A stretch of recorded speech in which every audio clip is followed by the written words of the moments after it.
안녕하십니까, 최영주입니다. 삼성전자 하이닉스입니다. 자, 지난주 상당히 좀 부진한 흐름을 좀 보였어요. 수요일까지만 해도 63,000원 돌파, 그리고 목요일도 시가 갭 뜨면서 좀 이어갔는데 금요일날 좀 급락이 나왔습니다. 미국의 필라델피아 반도체 지수도 당연히 부진했고요. 그리고 업황에 대한 또 불안감들이 좀 상당히 많이 나오고 있어요. 자, 그리고 제조업 지수들도 사실 좋지 않게 나오면서 조금 D램 가격 하락이 좀 오래될 가능성도 있다. 이런 리포트들이 좀 나오면서 좀 주춤하는 흐름으로 나왔습니다. 메모리 재고들이 상당히 많은데 이게 2023년 상반기만 어느 정도 소화되지 않을까, 이런 예측들이 2024년으로 넘어가지 않을까, 이런 또 얘기들도 좀 나오고 있습니다. 자, 일단 실적도 조금씩 낮아지고 있다는 것도 좀 불길한 그런 징조를 좀 보이고 있죠.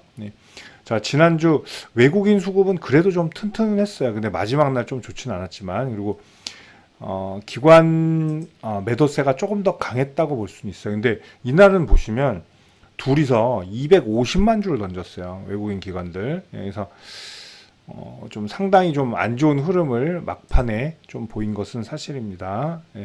자, 이번 주 역시나 6만 원 사수를 해야 되는데 시장과 똑같이 갈 거예요. 시장이, 자, 코스피를 보시면 시장이 2,400을 또 건드리거나 깨려고 할 때 삼성전자는 또 어떻게 되겠어요? 6만 원 또 이탈 가능성이 있죠. 이렇게 되면 6만 원 바로 브레이킹 할 가능성이 높아요.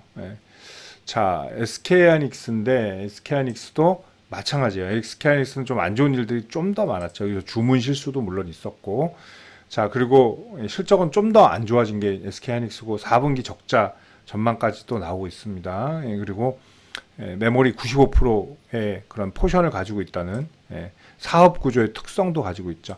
자, 8만 원 라인이 지지 라인인데 아슬아슬하게 별로 강한 흐름을 보지 못했어요. SK하이닉스도 마찬가지로 수급은 조금 더 안 좋습니다. SK하이닉스가 외국인 매도 그런 압박의 힘이 좀 더 강했어요. 삼성전자보다. 그게 역시나 당연히 하락이 주범이 되었고요. 기관도 마찬가지로 좋은 수급 보이지 못했습니다. 자, 가격적인 메리트는 8만 원이면 충분히 있긴 한데, 이런 것들이 이제 전망에 대한 그런 클리어함이 없어요. 그래서 지금 마음껏 슈팅이 나오지 않고 있죠. 근데 산타랠리로 가기 위해서는 반도체주는 필수라고 볼 수 있겠죠.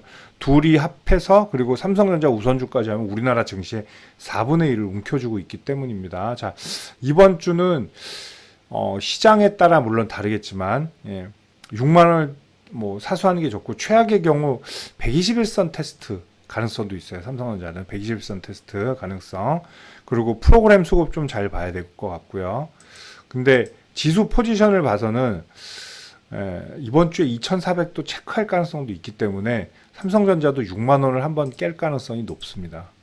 오늘 반등하더라도 6만 원 한번 깨는 흐름도 나올 수도 있어요. 그래서 많이 밀려나면 121선까지도 이번 주를 한번 봐야 될 것 같아요. 자, 산타랠리가 진짜 시작되려면 FOMC부터 확 올라가야 돼요. 그래야 2주 동안 불꽃 랠리가 가능하거든요. 이번 주 눈치 보는 장세를 보이더라도. 자, 그래서 삼성전자 이번 주에 63,000원 넘기는 쉽진 않을 것 같아요. 이번 주에. 그런데 또 하방 지지는 어느 정도 성공할 가능성이 있다, 이렇게 보겠습니다. 자, 그리고 SK하이닉스는 하방 지지가 좀 위험한 게, 얘는 가까워요. 너무 이전 저가도 너무 가깝다는 거죠. 이런 것 좀 또 쏟아지는 물량이 나올 가능성도 있어요. 삼성전자보다 SK하이닉스가 지금 더 사정이 안 좋기 때문에. 그래서 SK하이닉스도 이번 주 어쨌든 8만 원 지지 라인, 웬만하면 8만 400원 이전 저가를 안 깨는 게 좋죠. 최대한 안 깨는 게 좋은 그런 행보라고 볼 수가 있어요. 그리고 상방으로는 8만 5천 원, 얘는 의지할 만한 지지선도 없습니다. 전부 다 위에 있어요. 완전한 역배열이라 전부 다 위에 있기 때문에 단기 이평선 마저도 지금 밑으로 떨어져 있죠. 그래서 자, 그렇다는 건 결국은 만약에 반등폭이 나온다 그러면 삼성전자보다는 반등폭이 좀 클 것이다. 자, 이번 주 SK하이닉스 8만 원 지지, 그리고 웬만하면 베스트 케이스로 가면 한 8만 8천 원까지 좀 반등이 좀 나왔으면 하는 그런 흐름을 좀 봐야 될 것 같습니다. 자, 부진한 두 종목인데 이번 주는 좀 선방하기를 기대하겠습니다. 삼성전자, SK하이닉스였습니다. 감사합니다.